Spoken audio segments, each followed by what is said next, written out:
먼저 우리가 염두에 둘 필요가 있는 것은 인간의 삶은 대단히 복잡하기에 단순한 설명을 벗어나는 경우가 많다는 점입니다. 이것을 거론하는 이유는 오늘 본문은 말씀에서 벗어난 삶에 대해서는 권선징악과 인과응보의 결과가 주어진다는 것을 여실히 다루기 때문에 그렇습니다.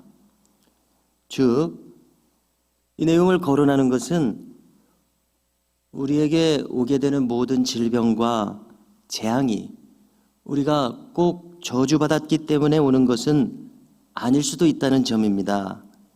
그래서 우리가 성경에서 그 대표적인 예가 욥이 받은 고난이었습니다.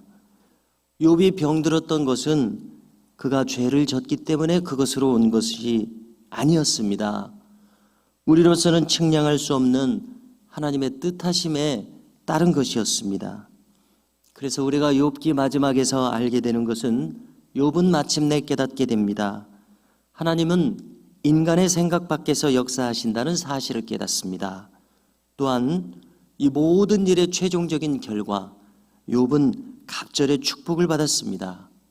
그가 받은 축복은 현세에서 이루어진 축복이었습니다마는 그것은 분명코 상징하는 바는 우리가 받을 영원한 축복을 상징하고 있다고 믿어집니다. 그러므로 우리가 잊지 말 것은 하나님께서는 마침내 그를 경외하는 그의 백성을 가장 복된 길로, 영원한 생명의 길로 인도하신다는 것을 우리는 결코 이 믿음에 흔들려서는 아니 될 것입니다. 이제 다시 본문으로 들어가서 오늘 다루는 것은 어제 그제 본문과 마찬가지로 말씀에 대한 불순종으로 인하여 이번에는 질병과 재앙이 올 것이라는 경고들입니다. 58절을 보니까 만일 말씀을 불순종하면 59절에서 여호와께서 내 재앙과 내 자손의 재앙을 극렬하게 하시리니 그 재앙이 크고 오래고 그 질병이 중하고 오래일 것이라, 이렇게 경고하십니다. 그리고 여기에 더하여서 그것이 네가 멸망할 때까지 내려질 것이다, 이렇게 심히 경고하십니다. 그리고 더 나아가서 이 재앙은 인구수가 주는 것으로 나타날 것입니다. 하늘의 별처럼 많던 사람이 얼마 남지 않게 될 것이라고 이렇게 이야기합니다. 그래서 인구수가 준다는 점을 생각하게 되니까 우리나라가 벌써 인구 절벽에 맞이하게 됐습니다. 그것은 이제 정부 정책이 하나만 나 잘 기르자, 이러한 정책, 그런 것도 있었고, 또 우리의 부끄러운 면 중에 하나는 한국은 이 낙태의 양이 전 세계에서 최고를 달린다는 것입니다. 다 모두가 그러한 원인에 의해서, 즉 어떻게 보면 다 하나님의 말씀에서 떠난 것 아닙니까? 그래서 그러한 결과로 이러한 일이 초래되지 않았나. 그래서 우리 자신과 우리나라를 돌아보는 그런 계기가 되어야 할 것이라고 생각을 하게 되고요. 또 이어서 63절의 말씀은 충격으로 다가옵니다. 하나님께서는 이 백성들에게 가나안 땅을 주심으로써 이 백성을 선대하시고 번성케 하기를 기뻐하셨었습니다. 그러나 이제는 이 백성들이 말씀에 불순종함으로 말미암아 이제 너희를 망하게 하시며 멸하시기를 기뻐하시겠다고 합니다. 자기 백성을 선대하신 하나님께서 똑같은 그 자기 백성을 멸하기를 기뻐하시게 만든 이 원인이 무엇입니까? 여러 번 반복되듯이 그것은 하나님을 버리고 말씀을 버렸기 때문입니다. 말씀에 대한 청종치 않은 그 불순종, 이것이 원인입니다. 그러므로 참으로 두려운 일은 무엇입니까? 하나님의 말씀을 버리고 하나님을 떠나는 것, 이것이야말로 두려운 일입니다. 그러므로 우리는 하나님의 말씀이 우리의 생명과 같다는 것을 다시 한번 되새겨야 되겠습니다. 64절에 보니까 이제 이 불순종한 결과는 백성들을 가나안 땅 밖으로 뽑혀지게 한다는 겁니다. 만민 중에 흩으실 것이라고 합니다.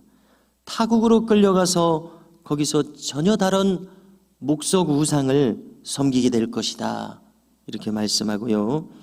그뿐만이 아니라 이 65절의 말씀을 다시 한번 들어보십시오. 그 여러 민족 중에서 내가 평안함을 얻지 못하며 내 발바닥이 쉴 곳도 얻지 못하고 여호와께서 거기에서 내 마음을 떨게 하고 눈을 쇠하게 하고 정신을 산란하게 하시리니. 이렇게 해서 생명의 위협까지 느끼게 되는 이러한 참으로 처참한 그러한 마음이 쉴 곳이 없는 그러한 상황으로 이끌어지게 되겠다고 말씀합니다. 그래서 얼마나 그 형편이 처절한지 이렇게까지 심리를 묘사합니다. 아침에는 이르기를 저녁이 되었으면 좋겠다. 이거 무슨 의미입니까? 빨리 시간이 지났으면 좋겠다. 지금 이 순간을 견디기가 힘들다. 빨리 다른 시간이 왔으면 좋겠다. 그리고 또 저녁에는 아침이 되었으면 좋겠다. 지금 이 시간을 견딜 수 없고 불안하다는 의미이겠죠. 이렇게 극도의 불안 속에서 매 순간이 견딜 수 없는 시간으로 이어질 것이다 경고하십니다. 또한 오늘 본문의 마지막 대목을 보니까 이 백성들이 배에 실려가서 팔려가서 애굽 등의 나라에 끌려가게 되고 거기서 노예로 팔리게 되는데 아무도 그를 사고자 하지 않게 되는 이러한 굴욕을 맛보게 될 것이라는 겁니다. 행색이 초라한지 건강 상태가 좋지 못한지 유대인이기 때문에 꺼려해서 그런지 사람들이 그를 원하지 않는 이러한 비참한 모습으로 떨어진다 경고합니다. 성도 여러분, 오늘 말씀을 통해서 우리는 하나님의 말씀에 순종하며 산다는 것, 하나님과 동행하며 산다는 것, 이것이 얼마나 복된 삶인지에 대해서 다시금 절실하게 알게 됩니다. 왜 이렇게까지 모세를 통해서 출애굽 2세 신진 세대들에게 경고하시는 것 아닙니까? 이런 일이 있지 않도록 하라는 경고시죠. 그러므로 우리는 이 깊은 뜻을 밝히 깨달아야 되겠습니다. 그래서 우리 모두가 남은 생애 동안 말씀을 따라서 살며 에녹과 같이 하나님께서 기뻐하시는 가운데 하나님과 동행하는 삶을 살 수 있기를 원합니다.